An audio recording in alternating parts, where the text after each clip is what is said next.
Nono ano, vamos encerrar então a nossa unidade 7 sobre a Segunda Guerra Mundial. Nas aulas passadas vocês viram então as fases da guerra. Na última aula vocês viram a rendição da Alemanha e do Japão, que colocou fim então na Segunda Guerra Mundial. Nesta aula, para nós concluirmos então a unidade, nós vamos ver os acontecimentos imediatos após a conclusão da guerra, que será as consequências imediatas da guerra, quando encontrar os campos de extermínio e também o julgamento de Nuremberg. Então vamos lá para a nossa aula final desta unidade. Bem, os campos de extermínio e o julgamento de Nuremberg. Quando as tropas aliadas chegaram em todos os territórios ocupados por Hitler, desde lá do leste europeu, entrando na Polônia, até inclusive chegar no território alemão, todo esse território, eles criaram, os alemães nazistas criaram os chamados campos de extermínio. Então são áreas cercadas, são uma espécie de prisões, onde colocavam então prisioneiros, né, de guerra, pessoas que foram presas durante as conquistas, que era colocada para fazer trabalhos forçados e em algum momento essas pessoas eram executadas. Bem, esse tipo de conduta não é uma invenção dos alemães, não é uma invenção dos nazistas. Esse tipo de extermínio era uma prática comum em guerra.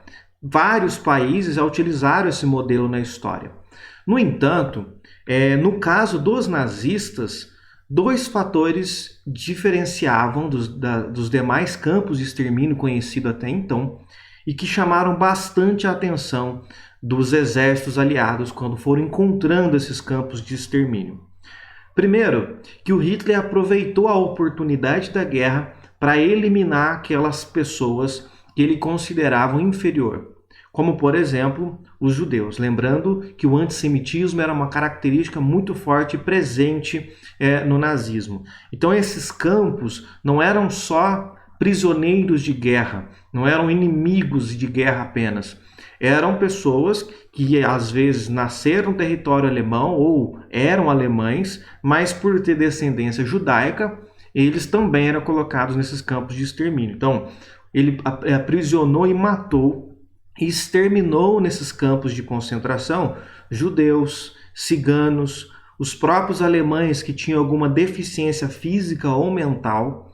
Então, os próprios alemães, mesmo que alguém fosse nazista, convicto, se tivesse algum parente, alguém que fosse deficiente físico ou mental, eles eliminavam nesses campos de extermínio, tá certo? Eles consideravam inferior e ainda tinham uma mentalidade de que algumas dessas doenças, como por exemplo, alguma deficiência mental, pudesse ser passada geneticamente. Portanto, uma maneira de eliminar gerações futuras de deficientes. Então, eles matavam. Além, claro, dos inimigos políticos e de guerra.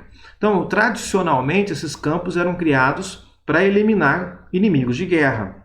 Mas, no caso dos nazistas, além dos inimigos políticos de guerra, eles matavam, então, judeus, ciganos, alemães com deficiência física ou mental, negros, homossexuais e assim por diante. Então, a lista era imensa, tá certo? E uma outra característica desses campos que chamou bastante atenção é a sistematização da morte.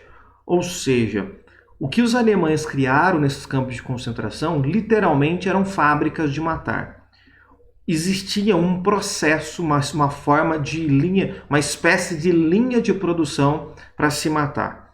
Eles criaram então as famosas câmaras de gás que matavam dezenas de pessoas de uma só vez. Você já deve ter visto isso em algum filme.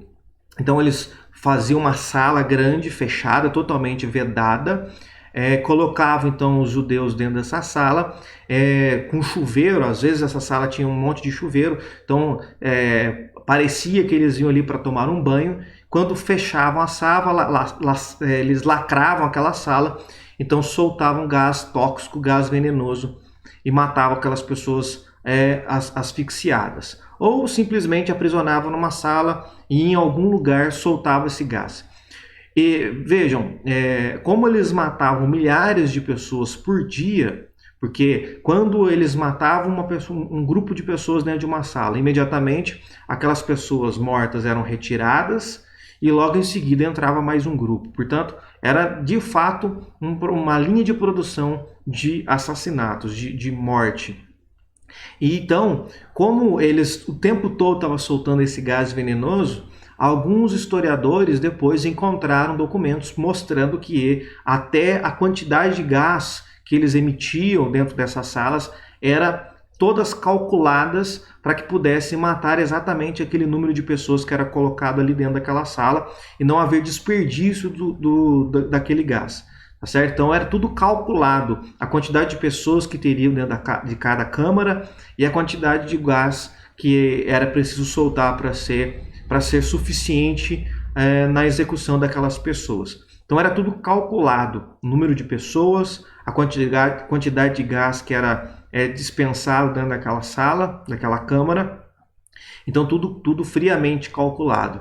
Portanto, comprova a ideia de que esses campos de extermínio era realmente uma espécie de fábrica de matar pessoas, de eliminar pessoas, eliminar os seus inimigos. Então isso chamou muito a atenção e causou um choque muito grande em toda a humanidade por conta da brutalidade, da frieza na qual eles conduziam esse procedimento. De forma que todos esses envolvidos nos campos de extermínio, os oficiais alemães que de alguma forma trabalharam e tomaram conta desses campos de extermínio, vão ser considerados criminosos de guerra e, portanto, serão julgados por esses crimes no chamado Tribunal de Nuremberg. Houve uma conferência assim que a guerra acabou, em agosto de 45, a chamada Conferência de Potsdam, daqui a pouco nós vamos falar um pouco mais sobre ela, que vai determinar então a instalação de uma Corte Internacional de Justiça para julgar essas pessoas envolvidas no campo de extermínio num conceito que até então não existia e que agora passará a ter, desde então ele existe, que é a ideia de crimes de guerra.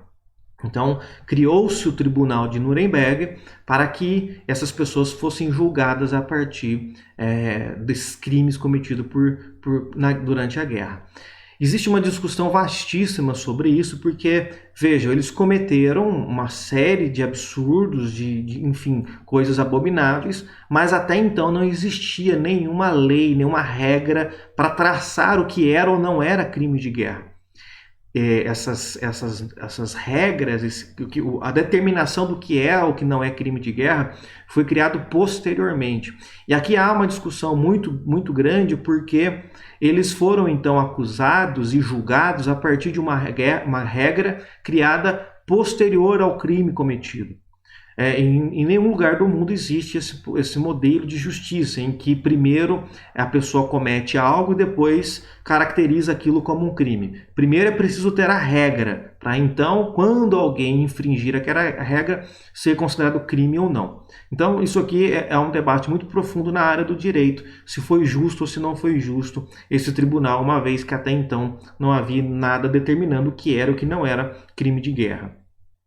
Bem, em novembro de 45, inicia-se então 2 sessões do Tribunal de Nuremberg, que vai definir penas para mais ou menos 200 acusados que colaboraram com o regime nazista de alguma forma, e a condenação de morte ou a prisão perpétua de vários membros do alto comando nazista. Então, muitos foram executados, muitos foram condenados à morte e outros pegaram prisão perpétua por conta das atitudes, dos atos cometidos durante a guerra.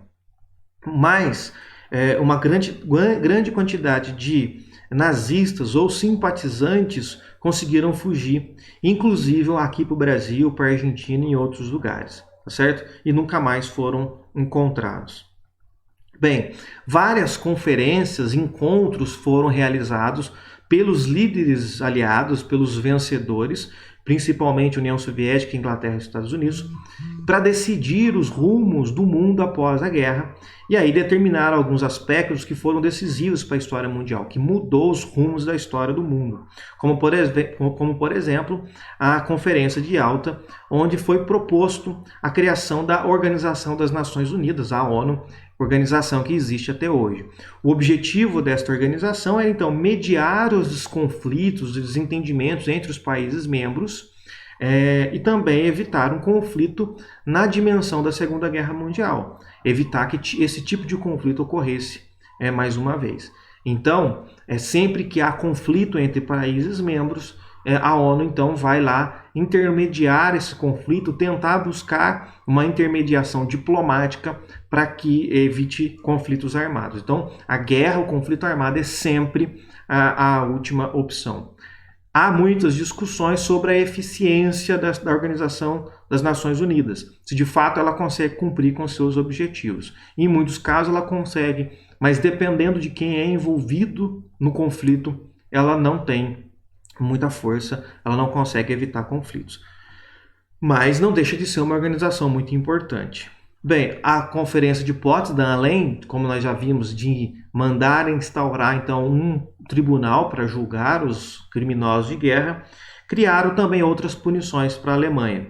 Então, uma das punições que vai ter consequências importantes no futuro do pós-guerra é os aliados, ou seja, a União Soviética, Inglaterra e Estados Unidos, dividir o território alemão em 4 pedaços, em 4 zonas de ocupação. Essas zonas que foi dividido o território alemão ficaria sob o comando da França, da Inglaterra, dos Estados Unidos, da União Soviética. 4 zonas, cada zona comandada por um desses países que foi vencedor da guerra. E a capital, Berlim, seria o centro de comando dessas zonas aliadas. E dentro de Berlim também haveria divisão em 4 zonas, cada parte de Berlim ficaria sob a responsabilidade de um desses países. E ainda uma multa no valor de 20 bilhões de dólares à Alemanha. Então a Alemanha teria que pagar essa multa. Então veja que a Alemanha sofreu punições, sofreu sanções muito pesadas, e essa divisão do território alemão terá consequências muito importantes que nós veremos em matérias futuras quando tratarmos da Guerra Fria. Porque agora, gente, nós temos aí, então esses 4 países que se destacam, mas desses 4, 2 vão liderar 2 grupos diferentes no mundo. É quando nós entramos num período chamado de mundo bipolar. Os Estados Unidos representando um capitalismo liberal, democrático, e a União Soviética representando então um socialismo de Estado, um chamado socialismo real, que buscaria num futuro o esperado comunismo que nunca apareceu. Nesses primeiros momentos do pós-guerra, tanto os Estados Unidos com o capitalismo quanto a União Soviética com o socialismo estão num pé de igualdade. Não dava ainda para saber qual modelo político e econômico se destacaria.